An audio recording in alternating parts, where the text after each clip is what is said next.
நம்மளை காக்கிற குலசாமி தான் நம்மக்கிட்ட பேசியிருக்கு அப்படிங்கிறத காட்டி கொடுக்குற 10 அறிகுறிகள்ங்க. என்கிட்ட பேசுனது நான் வணங்குற சாமி தாங்க, என்னைய காக்கிற சாமி தான், என் உடம்புல வர்ற சாமி தான் அப்படின்னு அடையாளப்படுத்துகிற அறிகுறிகளை தான் இன்றைக்கி அறிவு நண்பர்கள்ட்ட பகிர்ந்து கொள்ள ஆசைப்பட்றேன். சரி, சாதாரண மனுஷன் பேசுகிறதுக்கும் சாமி பேசுகிறதுக்கும் நிறைய வித்தியாசங்கள் இருக்கும். அந்த வித்தியாசங்களை தான் அறிவு நண்பர்கள்ட்ட பகிர்ந்து கொள்ள ஆசைப்பட்றேன். சரி, சாமி தான் பேசுச்சு அப்படின்னு நான் எப்படி உறுதி பண்ண முடியும்? எனக்குள்ள இருக்கிற ஒரு சில பிரம்மையா கூட இருக்கலாம்ல. நான் யோசிக்கிற ஒரு சில சிந்தனையா கூட இருக்கலாமே. அப்புறம் எப்படி அது சாமி தான் பேசுச்சு அப்படின்னு முடிவு செய்ய முடியும்? அப்படின்னு நிறைய பேருக்கு இந்த கேள்வி எழலாம். அந்த கேள்விகளுக்கு இந்த பதிவு ஒரு விடையாக இருக்கும் அப்படின்னு நம்புறேன். சரி, சாமி தான் பேசுச்சு அப்படின்னு காட்டி கொடுக்குற 10 அறிகுறிகள். சாதாரணமா பேசுறதுக்கும் சாமி பேசுறதுக்கும் நிறைய வித்தியாசங்கள் இருக்கும். நிறைய வித்தியாசங்கள் இருக்கும். அந்த வித்தியாசங்கள் தான் நமக்கு உறுதி செய்யும். சரிங்க. 1, என்கிட்ட சாமி தான் பேசுச்சு அப்படின்னு எப்படி உறுதி செய்ய முடியும் அப்படின்னா, முதல் விஷயம், என்கிட்ட அந்த தெய்வம் ஏதாவது ஒரு ஒரு ஒரு நிகழ்வை என் கண்ணில் காட்டி கொடுக்குது அப்படின்னா, அந்த நிகழ்வுக்கு பாத்தியப்பட்டது அந்த தெய்வமா இருக்கும், அந்த தெய்வத்தை வணங்குற மக்களா இருக்கும். புரியுற மாதிரி சொல்றேன். என் குலதெய்வம் சார்ந்து நான் வணங்குற சாமி சார்ந்து ஒரு கனவு தெரியுது அப்படின்னா, அந்த கனவுகள்லயே அந்த தெய்வம் சார்ந்த அந்த பாத்தியப்பட்ட மக்களையும் கண்ணில் காட்டி கொடுக்கும்.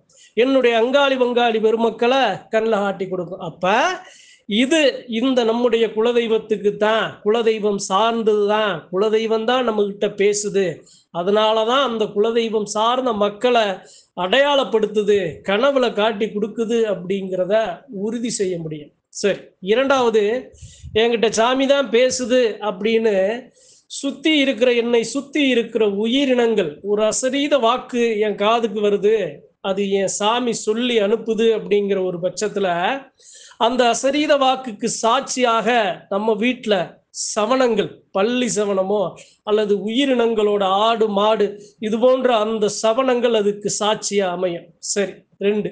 3வது, என் சாமி பேசியத இந்த இயற்கை சாட்சியாக, எப்படி மழை, நீர், நெருப்பு, காற்று, ஆகாயம், இந்த 5மே இதை சொன்னது என் சாமி தான் அப்படிங்கிறதுக்கு சாட்சியா அமையும். புரியுற மாதிரி சொல்றேனே. என்னப்பா ரொம்ப வறட்சியா இருக்கு, மண்ணுல விவசாயம் பண்ணுனேன், எதுவுமே அந்த மண்ணுல எதுவுமே விளைச்சல் இல்லையே அப்படின்னு என் சாமிகிட்ட நான் பரிபூரணமா எப்படி கண்ணீரோட நான் ஒரு கோரிக்கையை வச்சுட்டு மனநொந்து நான் படுத்தேன் அப்படின்னா, எனக்கு பதில் என் சாமி எப்படி கொடுக்கும் அப்படின்னா, இந்த வறட்சியான பூமிக்கு மழையை கொடுத்து நீரை கொடுத்து அதை செழுமையாக்குறதன் மூலமாக, நான் இருக்கடப்பா, நீ ஏன் கலங்குற, உன் மண்ணை பொன் விளையிற பூமியா மாத்தி கொடுக்குறேன் அப்படிங்கிற மாதிரி அந்த நிகழ்வுகளை நம்ம சாமி நமக்கு காட்டி கொடுக்கும். சரிங்க. 4வது என்ன, என்கிட்ட என் சாமி தான் பேசுச்சு அப்படின்னா, 4வது என்ன அப்படின்னா, என் மேல வந்து சாமி பேசுதுன்னா என்னுடைய தன்னிலை நான் மறந்துடுவேன். எனக்கு தெரியாது என் சாமி எனக்குள்ள நின்று எனக்கு அருள்வாக்கு என் நாவல நின்று பேசுனது சாட்சியா என்ன அமையும் அப்படின்னா, என் மனசாட்சிக்கு தெரியும்ல, இது நானா சொன்னா என் மேல இருக்கிற சாமி என்னை இயக்குச்சா, இது நானா என்னுடைய கற்பனையில இருந்ததை சொன்னா இல்லை என் சாமி வந்து சொல்லுச்சா, என்னைய மீறி ஒரு அதிசயமா இந்த செயல் நடந்துருச்சே அப்படிங்கிற அந்த ஒரு அழகான அந்த ஒரு இது இருக்குல்ல, அந்த விஷயம்தான் அந்த இடத்துல சாட்சி அமையும். நம்மளை மீறி நம்மளை பிரமிக்க வைக்கும் நம்ம சாமி நமக்குள்ள இருக்கிறத காற்று. சரிங்க. 5வது என்ன, என்கிட்ட சாமி தான் பேசிச்சு அப்படிங்கிற 5வது அறிகுறி என்ன அப்படின்னா, அந்த எல்லையில அந்த தெய்வத்தோட அங்க அடையாளங்களோட என் சாமி வருது அப்படின்னா, என் சாமி விரும்பி அணிகிற கால் சலங்கையா அல்லது கைப்பிடி அருவாவா அல்லது மாராட்டு சங்கிலியா, கோண கொண்டையா, அந்த தெய்வம் அணிகிற அங்கியா அல்லது கை காப்பா அல்லது காது கடுக்கனா அல்ல வாய் சிவக்க வெத்தலையா, முறுக்கு மீசையா, கனத்த உடம்பா, கருங்கச்ச உடம்பழகா அப்படிங்கிற மாதிரி அதனுடைய உருவத்தையே முழு முதலா காட்டி, நான் தானப்பா உன் எல்லைக்கு வந்திருக்கேன், உன்கிட்ட பேசியிருக்கேன் அப்படின்னு ஆண் தெய்வம் காட்டும். அதே பெண் தெய்வம் கண்டாங்கி சேலையா, அந்த தெய்வம் எப்படி அந்த எல்லையில எளிமையா இருக்குமோ அதனுடைய உருவத்தை அந்த சாமி பெண்கள் மூலியமா காட்டி கொடுக்கும். சரிங்க, இது 5வது. 6வது என்ன, என்கிட்ட பேசுனது சாமி தான் அப்படின்னு உறுதி செய்யற 6வது என்ன அப்படின்னா, நான் போய் நிக்கிறேன் அப்படின்னா என் மேல இருக்க சாமியை நான் உணராட்டினாலும் சுத்தி இருக்க மக்கள் உணருவாங்க. நான் போய் சாதாரண மனுஷனா நிற்பேன். நம்ம சாமி வந்து நிக்கிற மாதிரி, நம்ம சாமி வந்துருச்சு அப்படிங்கிற அந்த தெய்வம் வந்து கொடுக்கிற அந்த மகிழ்ச்சி அந்த சாமியாடிகள் வருகையில கிடைக்கும். சுத்தி இருக்கிற மக்க அதை உணருவாங்க. அப்ப அந்த இடத்துல என் மேல இருக்கிற தெய்வ சக்தியை வெளிப்படுத்துற காட்சிகளாக சுத்தி இருக்க மக்கள் அந்த இடத்துல அமைவாங்க. சரிங்க. இது 6வது. 7வது என்ன? என் மேல சாமி தான் பேசுச்சு அப்படிங்கிறத உறுதிப்படுத்துற 7வது அறிகுறி என்ன அப்படின்னா, என் மேல சாமி வரும்போது அந்த சாமிக்கு என்ன அம்சமா எது பொருந்துமோ அதைத்தான் நான் செய்வேன். சாமிக்கு பொருந்தாத நான் செய்ய மாட்டேன். என் சாமி பரிபூரணமா அந்த எல்லையில வந்து நிற்கும் போது அந்த தெய்வம் எப்படி மக்களை அணுகும், அந்த தெய்வம் எப்படி உடன் தெய்வங்களை அணுகும், அந்த தெய்வம் எப்படி எல்லையில இருக்க பிரச்சனைகளை சரி செய்யும், அந்த தெய்வம் எப்படி உடன் தெய்வங்களை எப்படி மதிக்கும், மக்களை எப்படி பந்தவாசமா நடத்தும் அப்படிங்கிறத வச்சு நாம கண்டுக்க முடியும். ஒரு எல்லை இருக்கு, எல்லையில சாமி ஆடி வர்றாங்க, சாமி உள்ள கோவில் உள்ள ஏறின உடனே அந்த சாமி அந்த இடத்துல ஆச்சார விபூதி கொடுக்குறாருன்னா அந்த விபூதி பேசும்.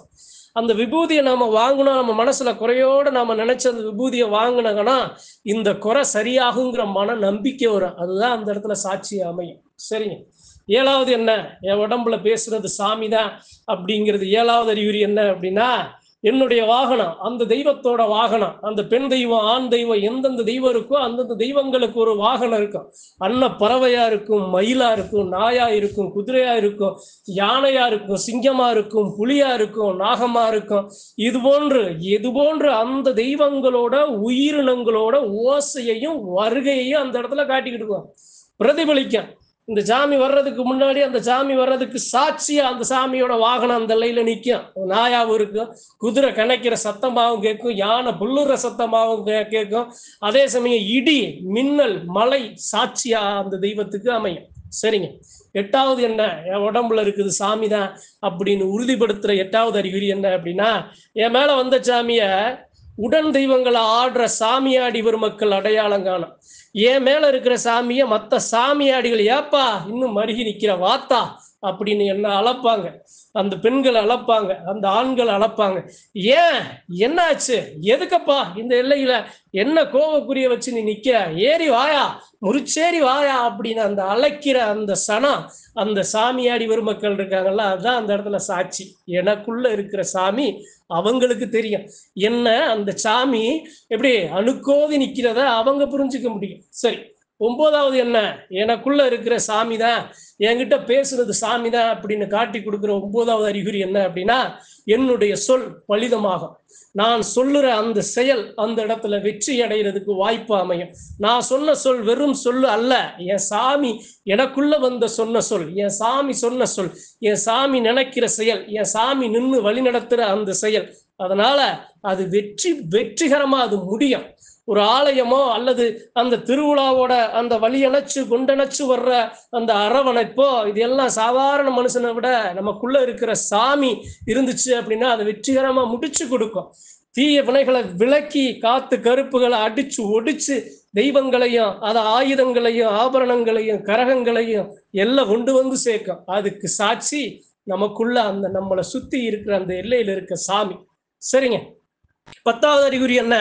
என் மேல இருக்கிற சாமி தான் அப்படின்னு காட்டி கொடுக்குற 10வது அறிகுறி என்ன அப்படின்னா, நான் அந்த எல்லையில இருக்கேன், அந்த எல்லையில சாமி இருக்கு அப்படின்னா யாருமே தெரியாத மக்க, எனக்கு சம்பந்தம் இல்லாத மக்க யாராவது உள்ள வந்தாங்கன்னா உள்ள இருக்கிற சாமி அவங்களால உணர முடியும். வெளியே வந்து சொல்லுவாங்க, கோவிலுக்குள்ள தெய்வம் இருக்கு, சக்தியை உணர முடியுது, உடம்பு ஒரு மாதிரியா புல்லரிப்பு ஏற்படுது, தெய்வம் பரிபூரணமா இந்த எல்லையில நிக்குது பேசுது அப்படிங்கிற மாதிரி அந்த மக்கள் சொல்லுவாங்க.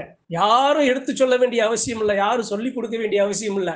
வந்த சனம், சம்பந்தப்படாத சனம், போற சனம், வார சனம், அந்த சனம் எல்லாமே அந்த இடத்துல சாமி இருந்துச்சுன்னா அதை உணர்ந்து அவங்க சொல்லுவாங்க, அவங்க வணங்குவாங்க. அதுதான் 10வது அறிகுறி. இதெல்லாம் ஏன் சொல்றேன் அப்படின்னா, சாமியாடி பெருமக்கள் தெய்வத்தை உயிருக்கு உயிரா நேசிக்கிற பெருமக்கள் உண்மையும் நீதியுமா நின்று காத்து வர்ற குலதெய்வம் இது போன்று சாட்சிகளையும் ஆதாரங்களையும் அந்த மக்களுக்கு சமர்ப்பிக்காம யார் முன்னாடி வந்து நிக்காது. மனிதனுக்கும் தெய்வத்துக்கும் இருக்கிற வித்தியாசத்தை சாமி காட்டும் அப்படிங்கிறதுக்காகத்தான் இந்த 10 அறிகுறிகள் அறிவு நண்பர்கள்ட்ட பகிர்ந்து கொள்ள ஆசைப்பட்டேன். நன்றி, வணக்கம். மற்றும் ஒரு பதிவில் சந்திப்போம்.